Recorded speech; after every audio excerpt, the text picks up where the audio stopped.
Hey guys, how's it going? This is Mr. Z again, come to you live from my mini office here, aka my bedroom. What we're going to be doing today is a little Edpuzzle activity over Learning Target 2.3, which has to do with this thing called the demographic transition model. All right, there's 5 stages to the demographic transition model, and what it is it suggests a country's population growth as it goes through a cycle as that country develops. All right, so we're going to be taking a look at the total population of the world, which is this blue line here, and that's being affected by the CDR, the crude death rate, which is this green line, and then the CBR, the crude birth rate.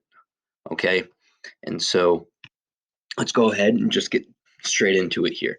Stage one, this is a picture just of stage one. All right, so we see a very high birth rate and a very high death rate. Meanwhile, our total population line is very, very low. Okay, so you'll see that I have a very low NIR. You should know that NIR stands for natural increase rate. We're not really increasing a whole lot population wise. All right. And so we're having a lot of people being born, but also a lot of people dying. Okay, this might be because of unpredictable food supplies, might be because of diseases. All right, today there's no countries classified in stage one of the demographic transition model. The reason why so many people are being born is because families need a lot of kids to work and help provide for the family. All right, so that's why we have the high birth rate. Now, high death rate. Why is everyone dying? There's little to absolutely no medical technology or knowledge. All right, and so this happened a lot in the early civilizations. All right, think very, very early civilizations. Stage two of the demographic transition model. All right, so we still have a really high CBR or crude birth rate. However, now in stage two, this green line is going to plummet here. It's going to start to decrease dramatically, and that is the crude death rate. And finally, because of the crude death rate dropping, that means that more people are surviving. And so we're going to have a big population increase, or we're going to start to see that population increase. All right. And so why would a country be in stage two? This happened when the Industrial Revolution started. Okay, so vaccines are going to start being introduced, new medical technology and things along those lines. All right, so some examples today. Think sub-Saharan Africa. Those countries right now would be in stage two. Okay, let's go back into high birth rates. Why do we still see a very high birth rate? That's because families still need a large amount of kids to provide for their family. They're not sure how many of their kids are also going to survive the first 5 years of their life. All right, so they need to have big families.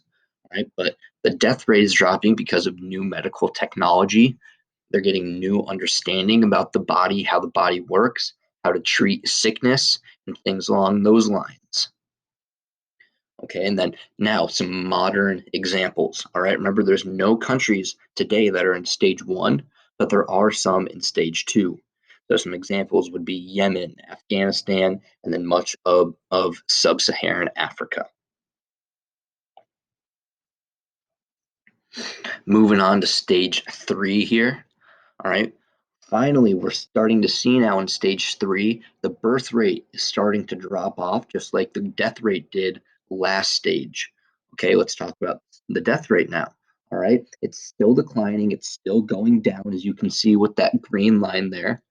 All right, and then our population is still going to increase, it's still going up. All right, and so why would a country be in stage three? This started happening about 100 years ago for those developed countries. So European countries, America. This is when we started flipping over to stage three. All right.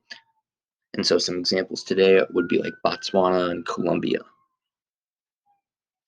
The reason why the birth rate is starting to drop finally is because families are having less children, Due to economic improvements, you don't need as many kids to help support the family.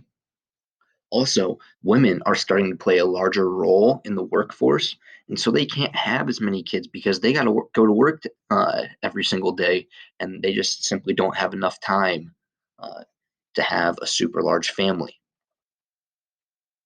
You saw that the death rate was still dropping; it's still going down. All right, and that's because medical knowledge still continues to advance. All right,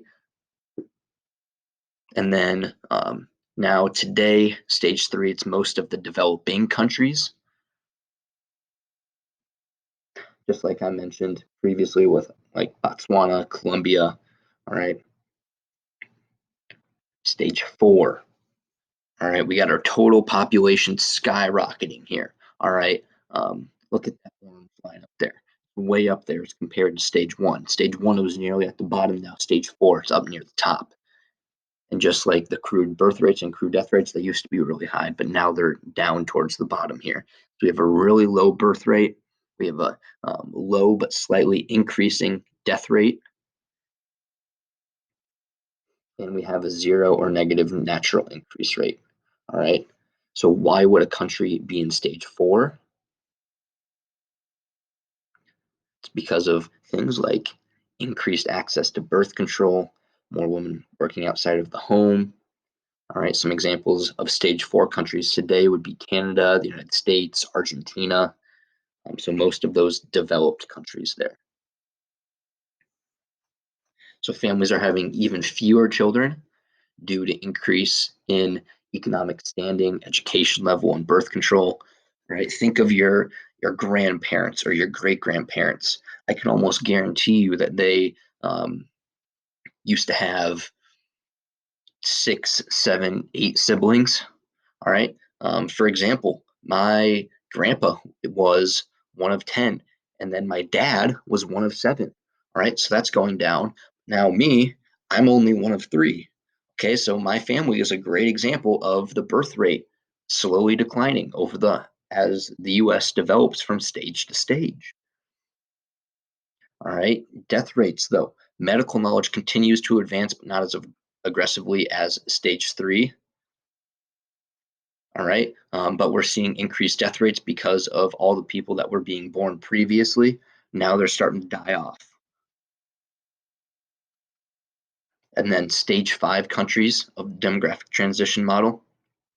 All right. It used to be pretty up in the air whether stage five countries actually exist, but now it's pretty common knowledge that stage five countries do exist, like Japan, like Italy. All right. So we have a very, very low crude birth rate, which is that blue line there. We have an increasing crude death rate.